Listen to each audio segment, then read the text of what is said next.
programang ito ay rated SPG. Striktong patnubay at gabay ng magulang ang kailangan. Maaaring may masiselang tema, lengguwahe, karahasan, sexual, horror o droga na hindi angkop sa mga bata. Mga kapamilya, magsisimula na nga ang investigasyon sa mga natirang buhay sa Red Phoenix na sina Anggong at Roy.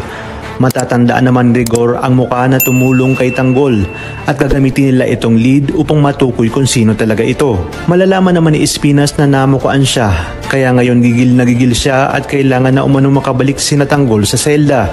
Sa pagbalik ni Tanggol at Bubbles sa bilibid ay may panibagong target na naman nga si Tanggol at ang mga kaibigan nito kasama na si Bubbles. May panibagong ibinigay na misyon si Espinas kina Tanggol at hindi nga biro ito sa kanilang bagong misyon sapagkat si Ramon Montenegro ang kanilang bagong target ngayon.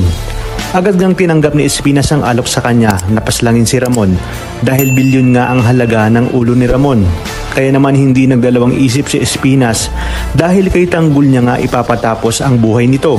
Talaga nga namang limpak-limpak na salapi ang matatanggap ni Espinas kapag napaslang ni Tanggol si Ramon maging si Don Julio.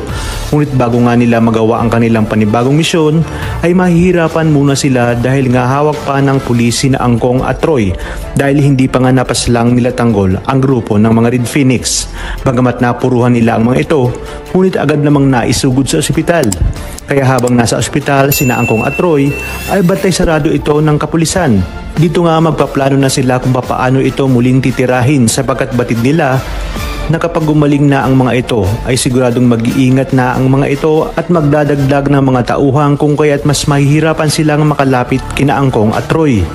Ngunit sinabi nga ni Espinas na kinakailangan na nilang mapaslang ang Red Phoenix dahil binigay na ni Mr. Salazar ang paunang bayad sa ulo ng mga Red Phoenix. Ayon kay Mr. Salazar, kung hindi daw mapapaslang ang grupo ng Red Phoenix sa lalong madaling panahon ay kukuha ito ng bagong hitman at papalitan sina Chief Espinas. Hindi naman makakapayag si Espinas na mawala ang tiwala sa kanya ni Mr. Salazar. Kaya sinabi niya kina Tanggol at Bubbles na kinakailangan mapatay na nila ang Red Phoenix bago man kumuha ng iba si Mr. Salazar. Dahil malaking pera umano ang mawawala sa kanila kapag nawala na ang tiwala ni Mr. Salazar sa kanila. At ayaw niya umanong mapahiya kay Mr. Salazar. Kaya naman muling mapapasabak ang grupo nila Tanggol sa isang malaking bakbakan laban sa natitirang grupo ng Red Phoenix. Bago nga nila simulan ang panibagong misyon nila kay Ramon Montenegro.